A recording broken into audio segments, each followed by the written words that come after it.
Well, hello, Green Acres. This is Pastor Micah. Have been looking forward to spending this time with you.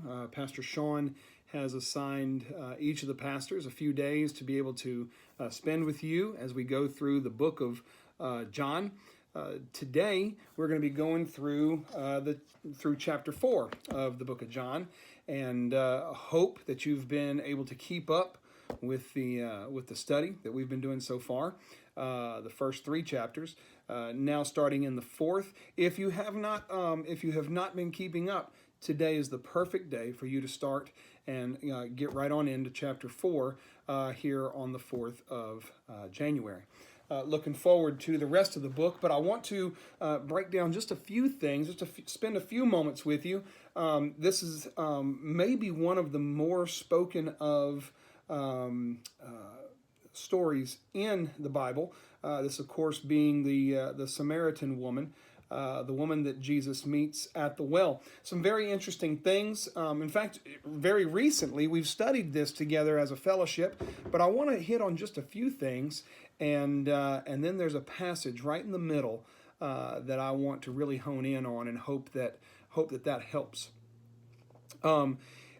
We learned that Jesus was leaving Judea.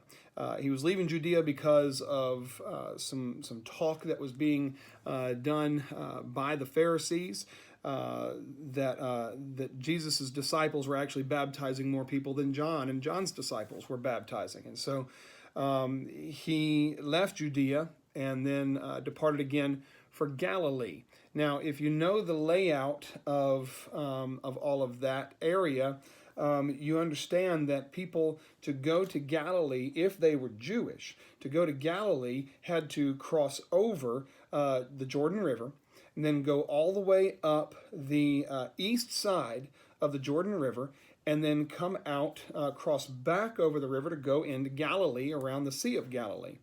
And that was because all of the area that is west of the Jordan River is the area of Samaria. And good Jews at all, really did not associate at all with the people of Samaria, and did not go through their land. But in verse 4, it's just a very key verse in this entire chapter. He says, this is speaking about Jesus and his disciples. It said, and he had to pass through Samaria. Now, we all know about what I was just describing. No one had to go through Samaria to go to Galilee. They just had to go cross over the Jordan, go up the east side of the Jordan, and then cross back over to the west side to go into Galilee, way north, north to almost the Sea of Galilee. And that way they could get past Samaria without going through it. But this says he had to go through Samaria. It later on tells us that Jesus was very wearied from the journey. That just speaks of his humanity. Of course, we know him as the Son of God, and so we know his deity because he's the Son of God, but this speaks very clearly of his humanity. He was very tired. It was about the 6th hour, around noon, and all of a sudden a woman comes from Samaria, or a Samaritan woman.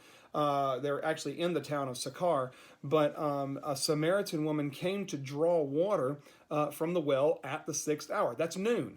That's a very strange time for someone to be coming, a woman to be coming to the well. This was Jacob's well.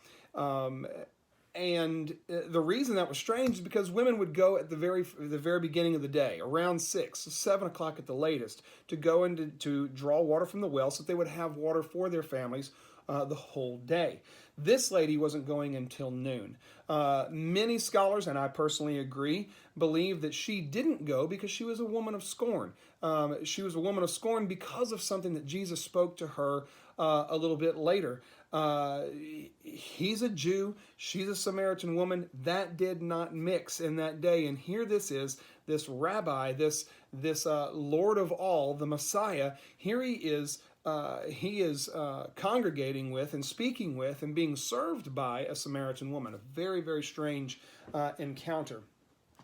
Later on, we see, after a little bit of talk about living water and all those kind of things. Jesus said to her, everyone who drinks of this water, this is verse 13, will be thirsty again. But whoever drinks of the water that I will give him will never be thirsty again. The water that I will give him will become in him a spring of water welling up to eternal life. A beautiful, beautiful picture of the a beautiful, sorry, my battery was just dying on my phone. A beautiful picture of the eternal life that springs up inside of us. But he goes on and he talks to her about her own sin. He confronts her sin and says, why don't you go get your husband? She says, I don't have a husband. He says, you know what? You're right. You don't have a husband. You had 5 different husbands, and the man that you're with isn't your husband. And she's completely blown away. She says, you've got to be a prophet. He says, you know what? You're right. I am a prophet. But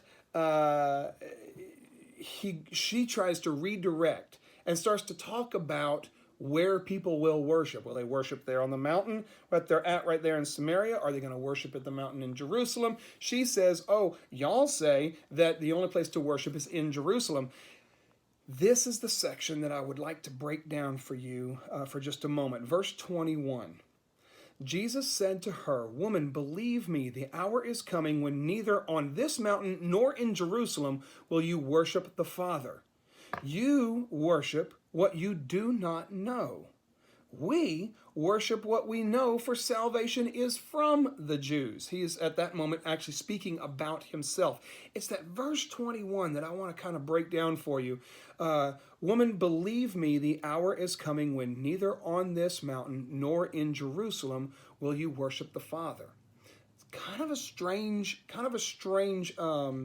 statement to make as he's trying to communicate with this woman about the worship of the Father and the difference between Jews and Samaritans and all that kind of thing.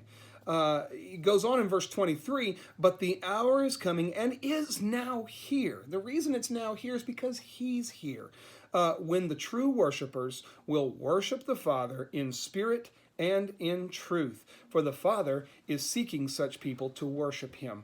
It explains why there's not a need to gather at a particular mountain, whether in Samaria where they were at or whether in Jerusalem. None of that matters, because true worshipers will worship in truth. They will worship in spirit, and no location is dependent or is needed for that true worship to happen. A very beautiful, beautiful way for Christ to let this woman know, hey, I am the Messiah. I am the one that provides that living water. I'm the one that when you drink of that water, it wells up inside of you eternally, and no longer will you have to go to a particular mountain in Samaria or Jerusalem to be able to worship. A beautiful, beautiful picture. This chapter goes on. There's so many other little aspects that we could pick apart. I've actually passed my time at this point, but I wanted to break that down. A very crucial little point inside of there. Read the rest of the chapter. A beautiful part about how this official son is pronounced healed by Jesus. Jesus heals him. He doesn't even see the boy. Never sees that boy, that official son. But just a beautiful, beautiful passage. Hope that you have enjoyed chapter 4 as much as I have. What a beautiful refresher. Hope that it's been a blessing to you. God bless you, Green Acres, and we'll talk to you again soon.